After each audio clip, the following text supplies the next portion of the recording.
My grandma, she's 92 now, and if you ask her the secret to her long, happy life, she won't point to a diet plan or a fitness routine. She'd just smile, her eyes twinkling, and tell you it's all about the little things. I spent a lot of time with her growing up, and even more now, just listening.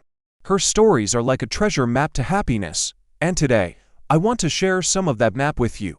One sunny afternoon, I found her sitting on her porch, meticulously untangling a ball of yarn. It looked impossibly knotted, a chaotic mess. I told her, "Grandma, just throw it out. It's not worth the trouble." She looked up at me, not with frustration, but with a gentle calm. "Oh, honey," she said. "Life is a lot like this yarn. Sometimes it gets tangled. You get frustrated, you want to give up, maybe even cut the cord and start over. But if you're patient, if you look closely, you can always find a loose thread, just one.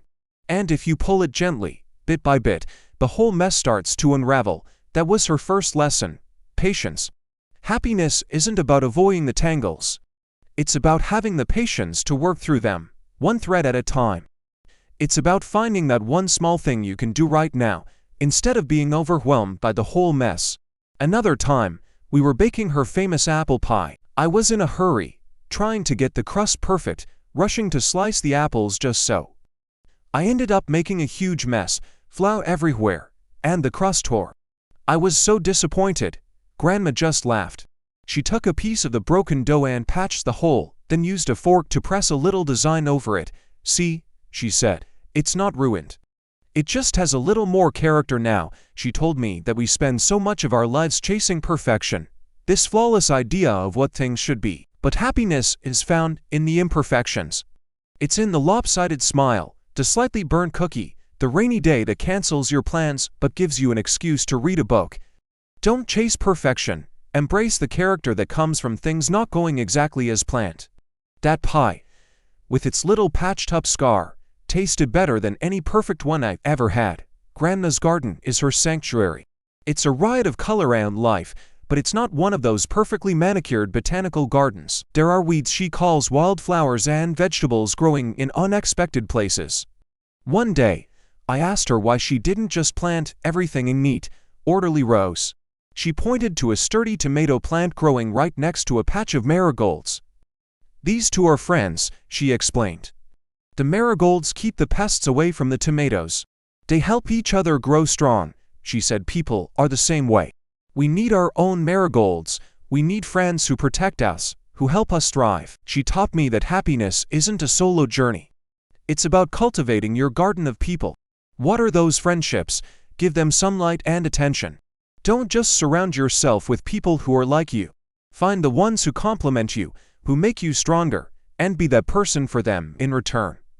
Your joy will multiply when it's shared, and your sorrows will lessen when they're divided. I remember once, as a teenager, I was heartbroken over some silly drama. I felt like my world was ending. Grandma didn't say, "It'll be okay," or "You'll get over it." Instead, she brought out her old photo albums. She showed me a picture of herself as a young woman, looking incredibly sad. "This was the day my best friend moved away," she said. "I thought my heart would never mend." Then she flipped the page. There she was, a few years later, laughing with a new group of friends. She kept flipping, showing me moments of joy and moments of sorrow, one after another. "Life is a book with many chapters," she told me. "You're on a sad page right now, and it feels like the whole book is sad, but you have to keep turning the pages. There are so many more stories waiting for you, full of laughter and adventure. Don't get stuck on one page." That lesson was about perspective. Happiness is understanding that feelings are temporary, like clouds passing in the sky. Acknowledge the sadness, feel it, but trust that the sun will come out again. Keep turning the pages. One of her simplest, yet most profound lessons came from watching a sunset. We were sitting on the porch, not saying a word, just watching the sky blaze with orange and pink. As the last sliver of sun disappeared, I sighed. "It's over." Grandma shook her head. "No," she whispered. "It's not over. It's just making way for the stars." That hit me hard. We often mourn endings, the end of a vacation, the end of a project, the end of a day. But every ending is also a beginning. The end of the sun's show is the start of the moon and stars' performance. She taught me to find the beauty in transitions, to be grateful for what was, and to be excited for what's next. True happiness is living in that beautiful space between the sunset and the stars, appreciating both the memory and the promise. She also taught me the power of gratitude, not in a grand, abstract way, but in a very real, tangible way.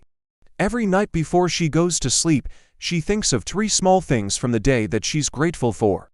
Sometimes it's the taste of her morning coffee, or a phone call from a friend, or the way the sunlight came through her window. She says it's like tuning a radio. Your brain can be tuned to static, to worrying, to complaint, to fear. But if you consciously practice tuning it to the frequency of gratitude, you start to notice more and more things to be grateful for. The world doesn't change, but your experience of it does. You start to see the good that was there all along. It's a simple habit, but it rewires your outlook on life. And finally, maybe the most important lesson of all. I asked her once, "Grandma, after all these years, what makes you truly happy?" I expected a deep, philosophical answer. Instead, she just patted my hand and said, "You, right here, right now." This moment, it wasn't about the past or the future, it was about being fully present. It was about the warmth of my hand in hers, the sound of the birds outside, the simple act of being together. We're always waiting for happiness. We think, "I'll be happy when I get that job, when I fall in love, when I retire." But my grandma taught me that happiness isn't a destination you arrive at. It's the way you travel. It's in the here and now. It's in the quiet moments, the shared laughter, the tangled yarn, and the imperfect apple pies. Her lessons aren't complicated. They don't require money or status. They just require you to be a little more patient, a little more present, and a little more grateful. They ask you to see the character in the cracks, to tend to your garden of friends, and to keep turning the pages of your life story. So, take a page from my grandma's book, look for a tangled piece of yarn in your life and start gently pulling one thread. Bake an imperfect pie, call a friend, watch a sunset, and wait for the stars. Find 3 small things you're grateful for tonight. And most of all, find the happiness that's sitting right in front of you, in this very moment. Thanks for letting me share a piece of my wonderful grandma with you today. I hope her wisdom brings a little more light into your life, just as it has into mine. If this resonated with you, consider subscribing for more stories. See you next time.